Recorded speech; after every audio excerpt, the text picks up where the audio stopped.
السلام عليكم. فيديو جديد، نتمنى ان شاء الله يا ربي يلقاكم في احسن الاحوال. هاد لا فيديو ان شاء الله غادي نشارك معكم هاد لي بلاطو ان شاء الله كيفاش حضرتهم. نتمنى تبعوا لا فيديو من الاول حتى الاخير ونبداو على بركه الله. اول حاجه ان شاء الله غادي نبداو بها هي لاباط صابلي. غادي نوجدوا صابلي اللي عندنا في البلاطو، غادي نديروا فيه 3 ديال الشكيلات. عندي هاد القلب هذا، عندي الدائري ولكن باقي غادي ندير ليه واحد الحفيره، وعندي المربع. المهم كيف ما شفتوا في البلاطو هادو هما الشكيلات اللي عندي. غادي نبدا ان شاء الله بهاد لاباط صابلي البيضاء، حيت غير هاد القلب هذا اللي غادي نخدم بلاباط صابلي الكحله. هادو غادي يتخدموا على حبه وحده، ولكن هاد القلب غادي نخدموا على 2 حبات. المهم ان شاء الله غادي نجيب واحد البلاستيكه اللي كنطلق فيها دائما زعما الطريقه المعتاده. كنطلقوا صابلي بين 2 بلاستيكات. بالنسبه لاباط صابلي راني شاركتها معكم في القناه، يعني هي نفس الوصفه ما كنغيرهاش. غير كيبقى لكم الا بغيتوا ديروها هكايا بيضاء، المهم ماشي مشكل، تقدروا تنوعوا يعني فانيل ناطا اي نكهه بغيتوا، الليمون. وبالنسبه للكحله راه تندير فيها لاغوم ديال القهوه وكندير فيها الكاكاو.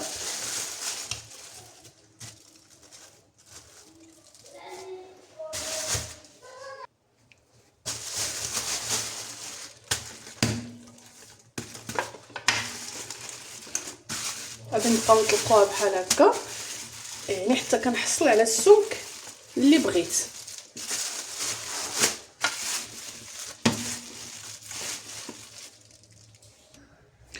صافي هنايا طلقتها. بالنسبه للسمك ديال لاباط راه نتوما كتحكموا فيها. غادي نطبع 20 حبه في المربع و20 حبه في الدائري. بالنسبه لهذا اللي كيكونوا مخدومين على حبه واحده فراه ما كنرققوهمش بزاف، عكس ملي كيكونوا عندي 2 حبات يعني كنرققهم لان كنلاقي وحده مع وحده.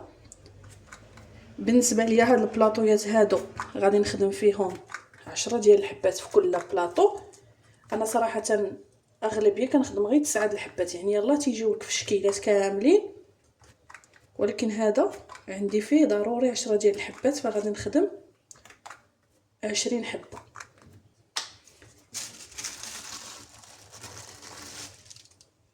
ها هو الصابلي ديالنا، شوفوا السمك ديالو راه ما غليظش وما رقيقش عاوتاني بزاف. انا غادي نستفو في اللاطه ديالي، عندي لاطه فرشه ليها سيلبات، وثاني نعاودو نطبعو الشكل الثاني. صافي هنايا ملي ساليت المربع درت 23 حبه، يعني بما ان عندي 20 حبه في البلاطو فضروري خاصكم ديروا الاحتياط، يعني 1 2 حبات حتى 4 الحبات وعلى حسب كل وحده والخدمه ديالها. المهم هاد المرحله هذه واخا شاركتها معكم في لا فيديو ديال صابلي غادي نعاودها. يعني ملي كان نسالي الطبيع ديال صابلي اولا الشكيل الاول صافي تنسالي، كيبقى ليا هكايا العجينه بحال هكا. يعني ما غاديش تجمعوها بيديكم مثلا بحال هكا، كناخذوا هاد البلاستيكه تنبقى نجمعوا الجوانب. صافي كنردوا العجينه ديالنا بحال هكا في الوسط. اهم حاجه كيف قلت لكم ضروري مهم ما خاصكمش تدلكوها، ما خاصهاش تدلك باش ما تقلش لكم في الفران. وكنضيف عليها هذه هي اللي سالينا منها، وتنعاود نضيف عليها واحد شويه اللي كيكون جديد.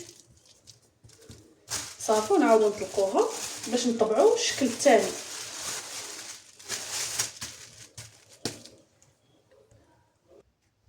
دابا هنايا من بعد ما طلقت العجينه غادي دابا نطبع هذا الدائري هذا، حتى هو ما خاصش يكون رقيق.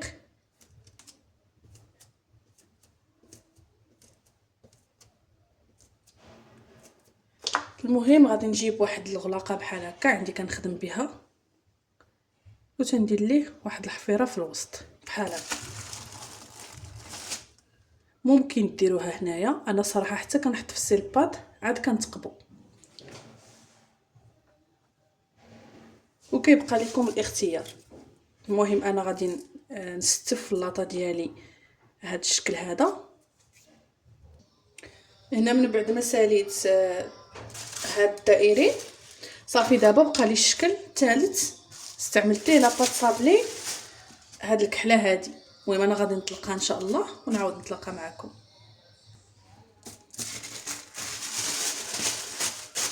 بالنسبه لهاد العجينه هذه كنطلقوها رقيقه حيت عندي غادي ندوبل الحبات، يعني غادي نلصق وحده مع وحده.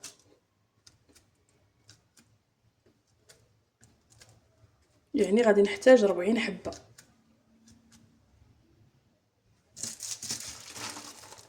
ها نتوما السمك ديال الصابلي كي داير، راه رقيق. صافي دابا غادي نستف في اللاطه ونعاود نطلق حتى نكمل العدد اللي عندي. صافي ونتلاقاو ان شاء الله. المهم هنايا من بعد ما ساليت الشكيلات اللي عندي، بالنسبه كيف ما قلت لكم هذا الدائري فغادي ندير له هاد الحفيره بحال هكا. انا كان زعما تيعجبني من الافضل حتى كنصاوب في اللاطه عاد كنحيد ليهم هاد الزوائد اولا الحفيرات، يعني اللي كنت باغا نحفر ليها زعما هكايا شي شكل احسن. يعني ها نتوما كتشوفوا هذه اللي طبعتها كيفاش كيديفورما، يعني ملي كتهزوه وتحطيها هنايا كديفورما لها هاد الدائره، عكس دابا ملي كنطبعها هنايا يعني كتجي الدائره ديالها مزيانه.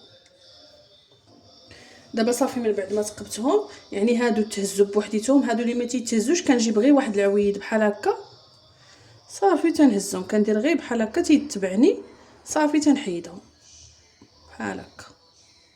صافي دابا انا راني سخنت الفران، غادي ندخل اللاطه ديالي وغادي نقص نار مهيله. الصابلي كيف ما قلت لكم راه السر ديالو هو تنقصي العافيه، يعني النار كطيب على نار مهيله. كل شويه كندوروا اللاطه ديالنا حتى كياخذ لون موحد، يعني تيكون لون ذهبي. هادو كنفكر صراحه غادي ندير ليهم واحد القليب هكايا في الجنب. صافي ونتلاقاو ان شاء الله ملي يطيب صابلي ديالنا. من بعد ما سالينا الصابلي وخليناه كيطيب، دابا غادي ندوز باش نحضروا شكيلات ديال اللوز. يعني البلاطو عندنا فيه جوج شكل ديال اللوز، كل بلاطو فيه جوج شكال، يعني غادي نحتاجوا 40 حبه. انا هنايا عندي العقده ديال اللوز راني قسمتهم، يعني هاد القطعه هادي اولا هاد الكميه غادي نخليها بحال هكا، غادي نخدموا بها الكعبه.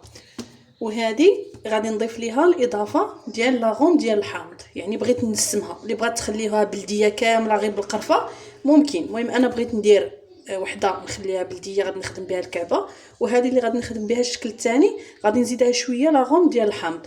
هذه خلاص راه العجينه ديال اللوز ها هي، راني وجدتها باش ما يجيكمش الفيديو طويل. يعني ما بغيتش نعاود نشارك لكم نطول زعما عليكم الفيديو.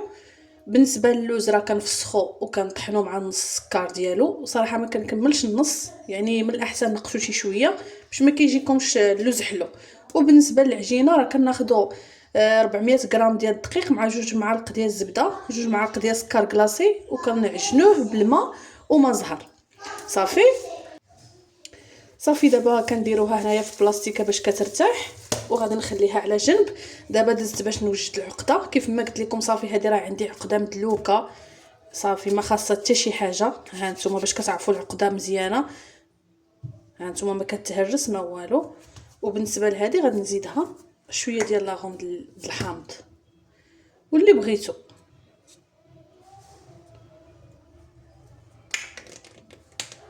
صافي ونعاود ندلكها شويه.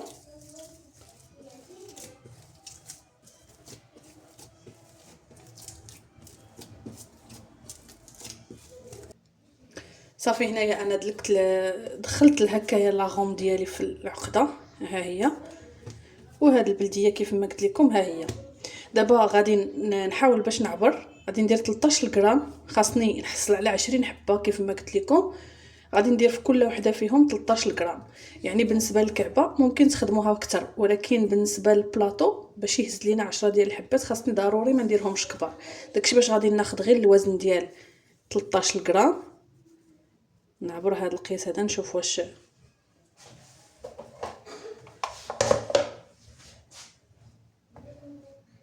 جبتها نيشان. يعني هذا القياس هذا غادي نعبر العقده ديالي كامله حتى نساليها باش نبداو ان شاء الله نخدموا فيها. يعني من الافضل تحيدوا عليكم بحال هكا حتى كتعبروا العقده عاد تبداو الخدمه باش باش ما زعما باش ملي كتبداو صافي كلشي كيكون واجد قدامكم. المهم انا غادي نعبر العقده ديالي كلها. علاش درت ليها بحال هكا؟ حيت غادي نخدمها عكابه. صافي هنايا من بعد ما عبرت العقده ديالي هذه اللي بالحامض درتها زعما دويرات اولا كويرات، والاخرى راني درتها حرابل. ضروري خصكم ديروها في شي بلاصه باش ما يضربهاش الريح. انا غادي نديرهم في هذه البواطه وان شاء الله باش نبداو الخدمه.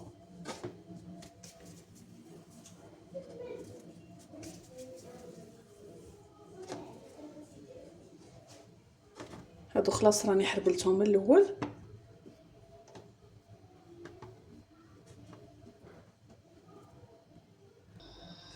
صافي ها هي العقده عطاتني هنا 21 وهنا 21. دابا غادي نسد عليها باش كيف ما قلت لكم ما يضربوش البرد. دابا هنايا غادي ندوز للعجينه. بالنسبه للعجينه غادي نحاول غادي نقطعها هكايا طريفات، يعني غادي نقطع هاد العجينه اللي عندي على 4. راها مرتاحه، يعني راني كديرها في البلاستيكه وخليها مرتاحه. دابا غادي نطلقوها باش نعطيوها الشكل، زعما نتلتوها. غادي بحال كنورقوا العجينه، كندير لها بحال هكا ونطويوها على 3 وكنعطيوها الشكل مستطيل. كنخليوها هنا في الجنب، يعني كاملين تندير ليهم بحال هكا باش كنورقوا العجينه ديالنا. صافي بحال هكا غادي نجيب البلاستيكه اللي كنت دايراهم نيت فيها وغادي نستفهم.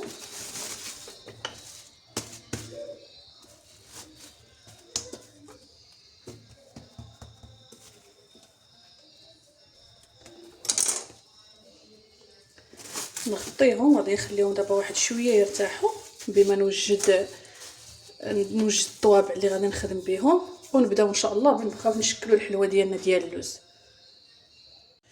انا دابا هنايا راني لصقت الماكينه، ها هي لصقتها هنايا باش نخدم بها، وغادي ندوزو دابا باش نطلقوا العجينه ديالنا. غادي نبدا بواحد بواحد.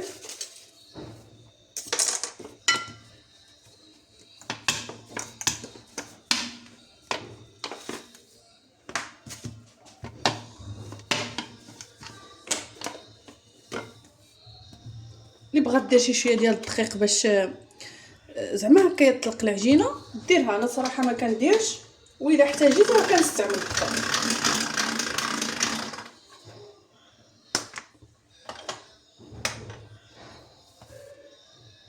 كنطلق في الرقم اللي قبل من الاخر.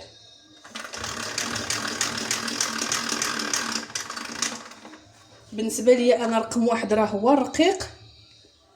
كاين اللي عنده الماكينه بالعكس، يعني كتبدا بالرقم الكبير هو الرقيق وهي غاديه. انا العكس، انا عندي هنا رقم 1 هو الرقم اللي زعما اللي رقيق بزاف. انا دابا خرجتها في رقم 2.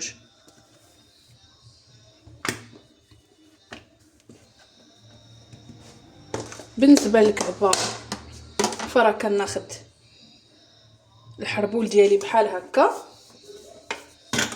غادي ندير واحد شويه ديال الزيت هنا غير باش يساعدني.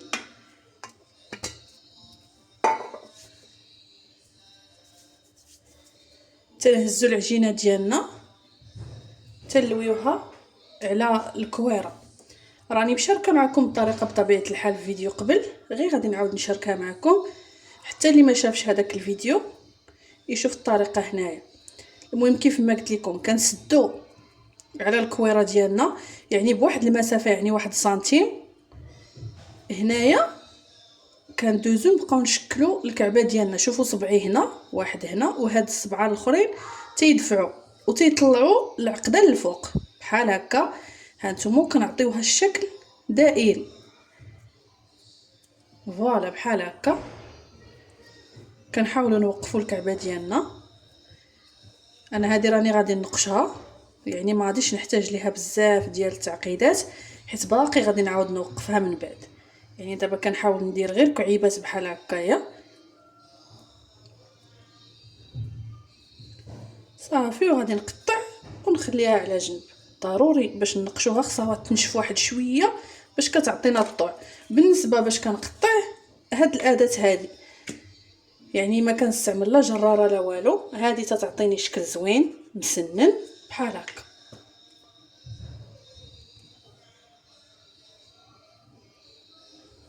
ها هي الكعبه ديالنا صافي. كنخليها هنايا وندوزو نشكلو الثانيه تاني، وانا غادي نبقى مستمره بحال هكا حتى نكمل الكعبه ديالي كلها اللي عندي.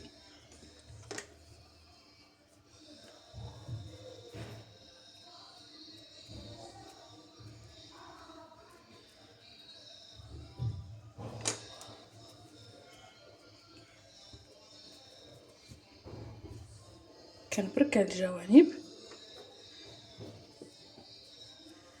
ونقطع.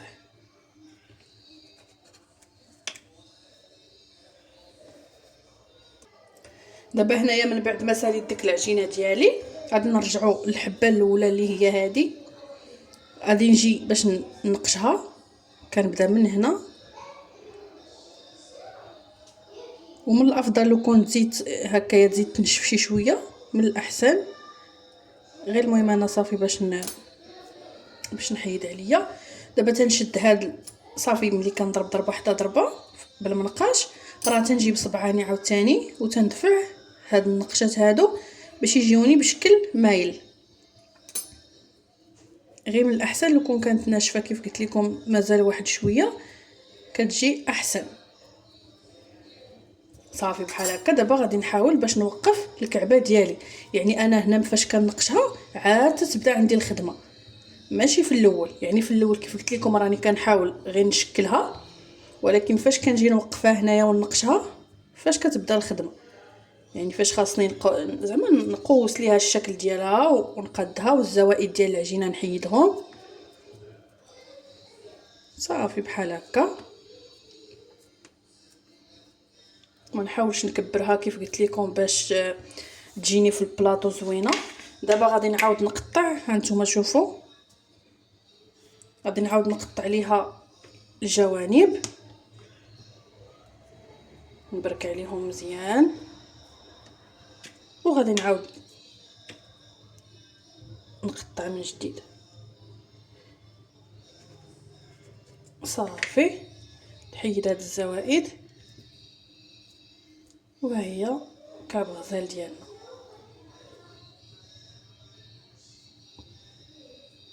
هادو غادي نزيد نخليهم ينشفوا شي شويه، عاد غادي نقشهم باش يعطيوني الطوع اكثر. انا غادي نعاود ننقش معكم هادي. المهم من بعد ما ارتاحوا هانتوما كندير دقه حتى دقه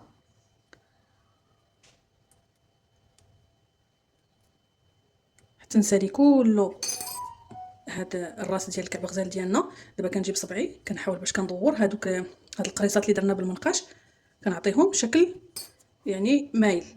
صافي تنحاولوا نقادوها مزيان باش نوقفوا الكعبه ديالنا. يعني ضروري كنستعملوا جوج يدين. صافي ها هي كعب غزال، وكنستفوها في اللاطه. هنا من بعد ما ساليت الكعبه راني شكلتها كلها بلاتي نوريها لكم. ها هي. دابا غادي ندوز باش نشكل الشكل الثاني. يعني غادي انا طلقت العجينه ديالي مستطيل بحال هكا.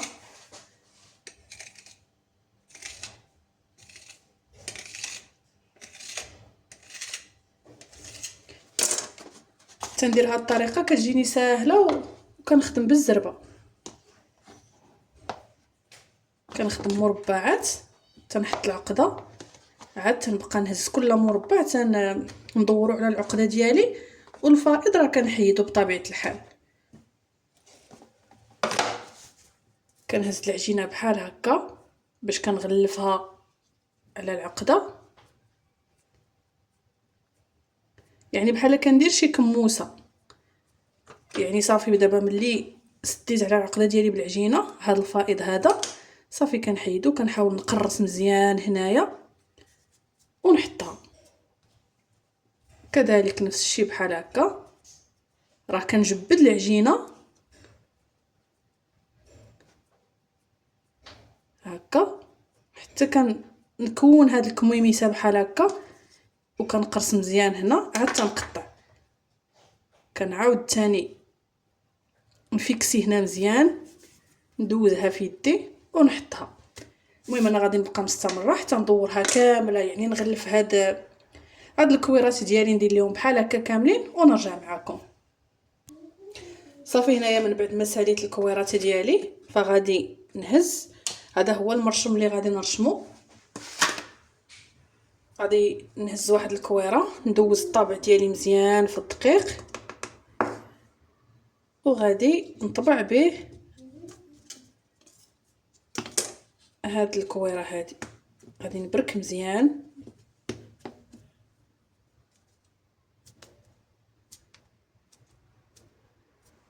هكايا حتى يخرجوا هاد الجوانب هادو لان حنا محتاجين هاد الرشمه تما الوسطانيه ماشي ضروري. صافي وغادي نبقى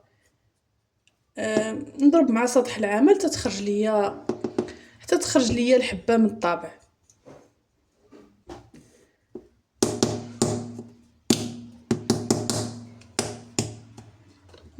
هكا. دابا هنايا غادي نشد غادي ندير صبعي في هاد النونه هذه اللي خارجه انا ما محتاجاهاش لان هاد الحليوه غادي نعمرها في الوسط يعني غادي نبرك هنايا غادي نشكل حفيره باش ملي طيب نلقى فاش نعمرها.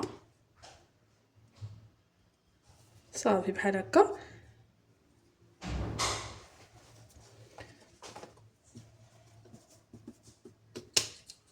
غنديروا الطابع ديالنا في الدقيق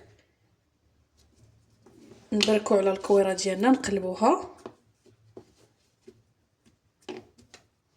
يعني حتى كنحس بهاد الجوانب هادو يعني ترشمو. كيف قلت لكم الوسط راه ما عنديش فيه زعما شي غرض ولكن الجوانب صافي تنضربوها مع سطح العمل. صافي ملي كتخرج كندير صبعي في هاد النونه هادي تندخلها باش كنشكل حفيره اللي غادي نعمرها من بعد. صافي وها هي الحليوه ديالنا غادي نستفها حتى هي في اللاطه. انا هنايا ساليت التشكيل ديال الحليوه ديالي دابا غادي نخليها تنشف ان شاء الله. غادي نخليها تبات يعني ليله كامله المهم حتى تنشف. اهم حاجه في الحلوه ديال اللوز ضروري خصها تنشف المده ماشي ضروري المهم كيف قلت لكم غير هي تنشف الحليوه وان شاء الله ملي غادي تنشف راه غادي نثقبها مزيان وغادي ندخلها للفران طيب على نار مهيله وغادي الباب ديال الفران ما كنسدوش صافي حتى كطيب يعني راه كتاخذ شويه الوقت ولكن كنطيبوها على المهل.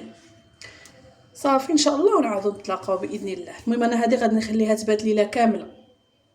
المهم الصابلي ديالنا من بعد ما ساليناه هو هذا ها هو كيفاش كيجي الشكيلات ديالنا اللي خدمنا الدائري والقلب والمربع ها نتوما كيفاش كيجي راه كيجي لون موحد يعني غير طيب على المهل وكل مره حركوا اللاطه ديالكم بالنسبه للتقرميشه راه كيجي مقرمش. صافي المهم انا ان شاء الله دابا راه غادي نبدا لا فينيسيون واول حاجه غادي نبدا بها هي هذا المربع. خرجت له هاد لي طابليت هادو ديال الشوكولا بحال هكا كيف ما شفتوا في البلاطو غادي ندير له الفينيسيون بهذا الشكلاط وغادي نستعمل ليه تعليكه ديال الحامض. انا هنايا راه كنديرهم بكميه كثيره يعني هاد الطاسه هذه هكا زعما هادشي اللي بقى لي يعني غادي يكفيني حتى كتسالى لي عاوتاني وكندير كميه كثيره.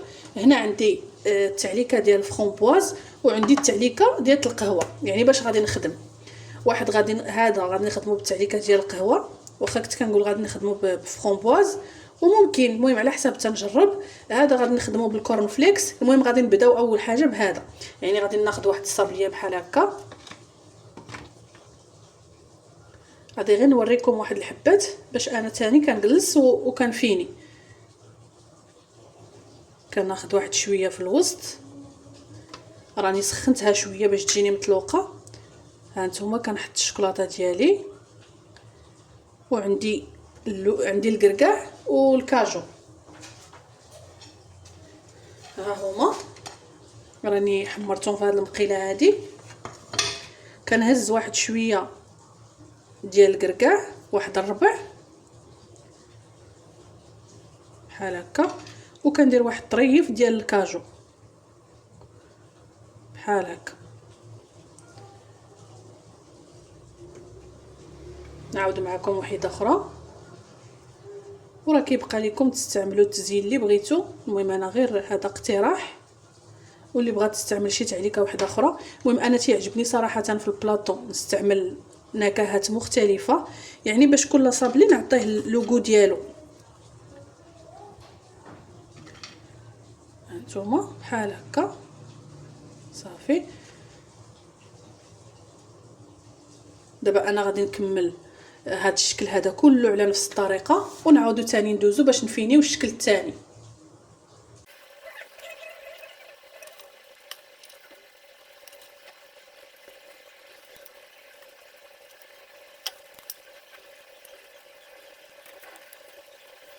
بالنسبه للشكل الثاني ديال القلب غادي ناخذوا بحال هكايا الحبه ديالنا هذه اللي ما فيهاش هاد التقيبه، وغادي نديروا فيها تعليكه ديال القهوه. ها هي كيف ما قلت لكم انا راه كنصاوب بحال هكايا كميه كثيره، كنخليها حتى كتسالى وكنعاود نخدم بها ثاني، زعما كنعاود نخدمها.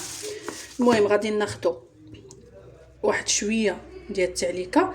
اهم حاجه عندي في هذه الجهه ديال القلب اللي خصها تكون باينه، ما نكترش، ولكن نعطي الاهميه لهاد الجهه ديال هاد الحفيره بحال هكا باش تجيني باينه صافي. وغادي نحطها، غادي نديرو كاملين بحال هكا باش ندوزو نغطسوهم في الشكلاط، ماشي كامله غير النص ديالها. يعني كنحاول نجيب بحال هكا كيف قلت لكم، يعني هذا القليب ضروري يكون فيه التعليكه يكون باين صافي. انا غادي نستمر بحال هكا نلصقهم كاملين ونعاود ندوزو باش نكملوا المرحله الثانيه.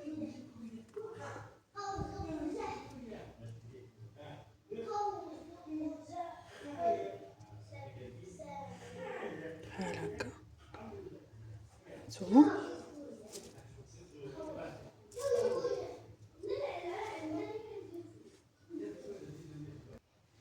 المهم هنايا من بعد ما ساليت هاد الصابلي ديالي كامل، هنا راني فرشه واحد البلاستيكه. غادي ناخذ كل صابليه بحال هكا، هنا راني مذوبه الشكلاط، ها هو كناخذ بحال هكايا صابلي. هاد الجنب اللي فيه القليب كنخليوه، والجنب اللي ما فيه والو هو اللي كنغطسو بحال هكا في الشكلاط، وكنمسحو مزيان، وكنحط هكايا فوق هذيك البلاستيكه. كنعاود هاد العمليه كامله عليهم بحال هكا. وقبل ما ينشف ليا غادي نحاول ندير واحد شويه ديال العقيق. هاد العقيق بحال هكا ندير غير هكايا رشيشات خفافين عشوائيا صافي، ما نكتروش.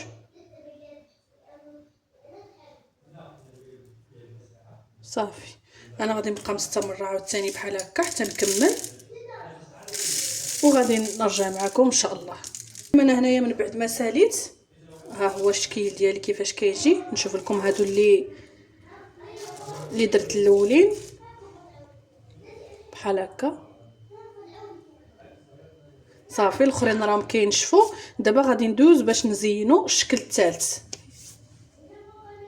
بالنسبه للشكل الثالث فغادي نخدم صابلي بالكورن فليكس، يعني هو غادي ندير له تعليكه بالفرomboise وغادي ندير ليه الكورن فليكس. هذا راني مشاركه معكم قبل، كنت درت ليه التعليكه ديال القهوه، ولكن هاد المره قلت غادي حيت هو في البيض صراحه فاش كندوزو في الشكلاط البيض كندير ليه لاغوم ديال الفرomboise. وحتى هاد المره قلت علاش لا، واخا دايره ليه لاغوم ديال الشكلاط درت الاخر بلاغوم ديال القهوه، يعني هذا غادي ندير ليه لاغوم ديال الفرomboise باش يكون عندي اختلاف. وحتى هكا راه كيجي رائع صراحه. كنبقى نستف ليه الكورن فليكس بحال هكا صافي. وكنستفو حدايا حتى كنساليهم كاملين. وغادي نجيب الشوكولا عاوتاني نفس الشكلاطنيط اللي استعملت في الاول غادي نستعملو دابا، ونبقى نغطسو في الشكلاط ونحطو حتى كيبرد.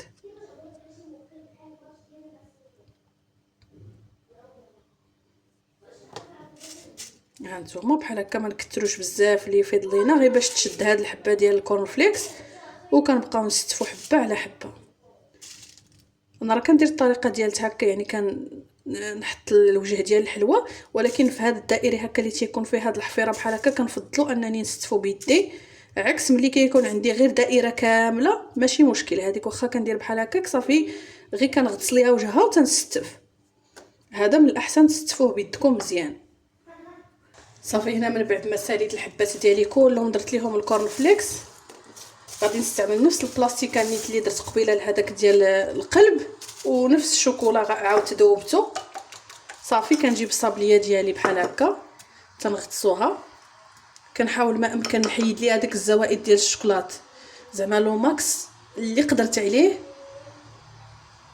ما نخليلهاش الوجه ديالها عامر بالشوكولات، لان كل ما نقصت لها داك الشوكولات كل ما تيبان ليها هاد الحواف ديال الكورن فليكس، يعني كل ما تجي في الشكل زوينه. وكان الا كان الشوكولات زعما هكايا قاصح شي شويه ولا ما عطيكمش الطوع، زيدوه واحد شويه ديال الزيت. دابا راه البرد ماشي مشكل. ها نتوما عطيوها غير الخاطر بشويه. صافي دابا بحال هكا كنحطها،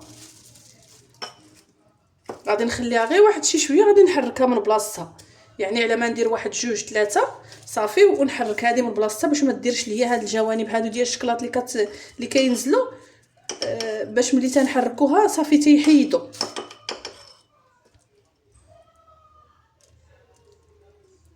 غادي ندير ليها واحد شويه ورق الذهب في الفينيسيون ديالها. صافي والحليوه ديالنا واجده. المهم غير نعطيوها شويه الخاطر في هاد التزيين وصافي.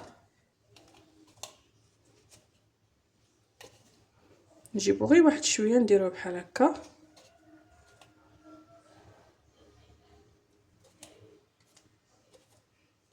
كناخذو غير بواحد الكيردون باش كيساعدني. صافي بحال هكا.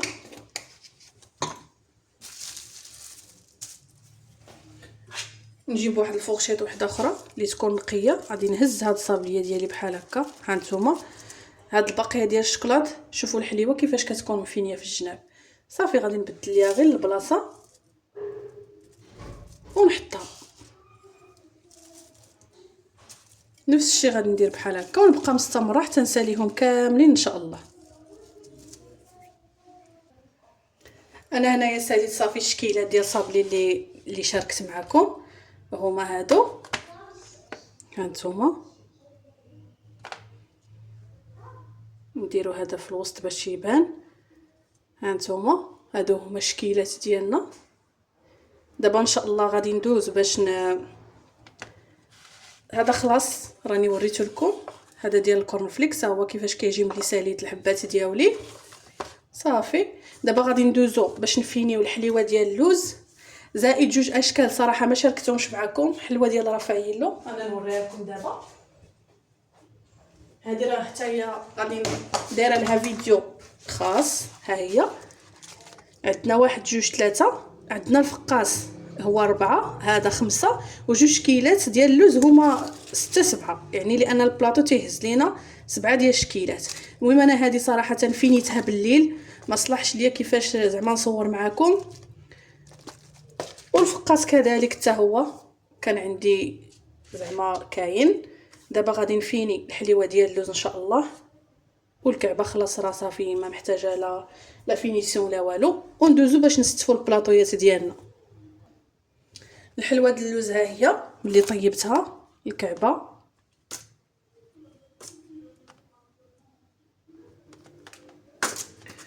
وهذه الحلوه ديال الوريضه. دابا هذه هي اللي غادي نديرو لها فهاد الحفيره اللي خلينا ليها، غادي نعمروها بواحد الخليط.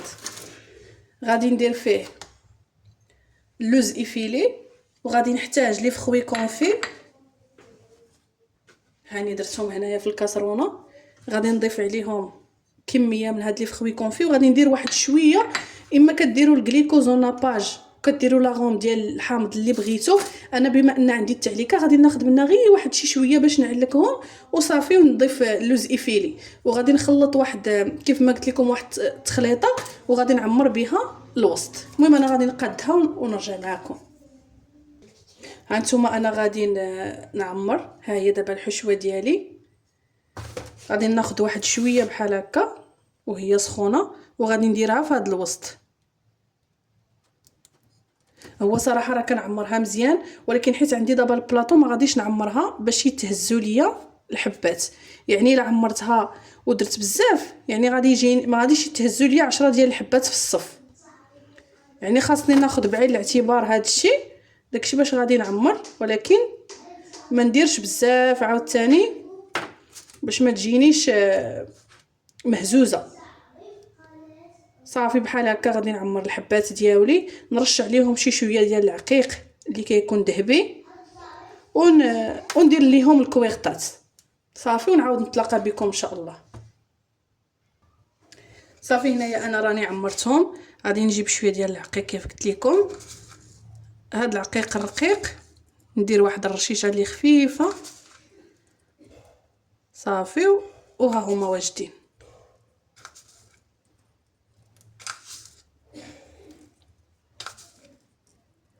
صافي دابا غادي نجيب الكويغطات. ها هي الحليوه ديالي كيفاش كتجي. المهم سمحوا لي راه كنصور لكم غير في الكوزينه بالاضاءه وصافي. ايوا هادو هما التشكيلات ديالنا اللي شاركت معكم في لا فيديو كاملين. كيف ما قلت لكم هذه راه عندها فيديو، وهذه كذلك الفقاس راه عنده لا فيديو ديالو خاص. مهم ان شاء الله يا ربي نكون شاركت معكم هادشي كله بوضوح. دابا ان شاء الله غادي ندوزو باش نستفوا البلاطو. عندي جوج بلاطويات، يعني غادي نحتاج البلاطو مع الكاش بلاطو ديالو. هانتوما كل بلاطو تنديروا فيه هاد الكاش بلاطو. صافي وغادي نبدا نستفيهم ان شاء الله باذن الله. صافي هنايا حطيت لي بلاطو ديالي. غادي نبدا اول حاجه بالفقاس. عندي 10 ديال الحبات ديال الفقاس غادي نستفهم. دابا هنايا من بعد ما سالينا التستيفه ديال الفقاس غادي ندوزو باش نستفو رافايلو. يعني نديرو شكل هكايا بيض باش يخرج لينا اللون ديال الفقاس. نديرو 10 ديال الحبات حتى هو. صافي نستفهم في البلاطويات بجوج. دابا غادي ندوزو باش نديرو هاد الشكل هذا. دابا من بعد الشكل ديال القلب غادي نضيفو، غادي نديرو الكعبه. بالنسبه للكعبه هي دائما كنديرها انايا في الوسط ديال البلاطو. غادي نستفها بهذه الطريقه هذه باش تهز ليا 10 ديال الحبات. يعني كنديروا جوج مقابلين مع بعضياتهم، عاد 4 هي زعما باش كتعطينا 6 في الطوطال. وهاد 3 اولا 4 غادي نديرهم بحال هكايا. هانتوما باش كيجيوني في البلاطو هما هادوك شفتوا. دابا هانتوما 10 ديال الحبات بطريقه اللي سهله. دابا من بعد ما سالينا الكعبه، انا جبت لكم هكايا الكاميرا باش يبان لكم. المهم سالينا الكعبه غادي نديرو صابلي هذا ديال الكورن فليكس باش تجينا الكعبه بين جوج شكيلات زعما كحلين بحال هكا.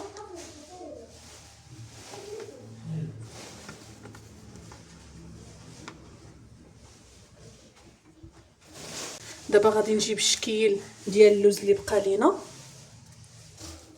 دابا غادي نستفو هذا هنايا.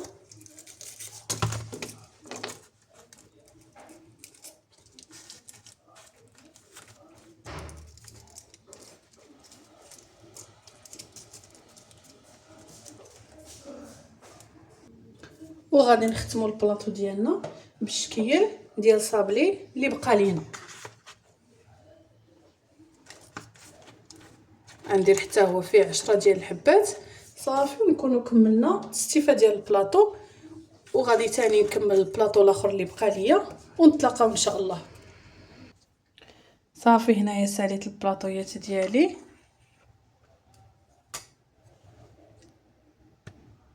ها هما كيفاش كيجيو.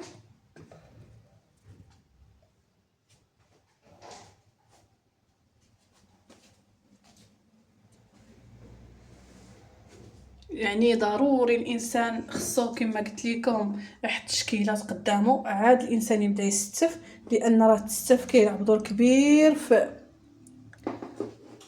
يعني في الجماليه ديال البلاطو. يعني ماشي غير نجيو نبقاو نستفو، ضروري نحطو داكشي بتناسق. وما تنساوش تعطيني الراي ديالكم كيفاش جاكم البلاطو ديالي، ونتلاقاو في فيديو جديد بوصفه جديده وروتين جديد. بالسلامه عليكم.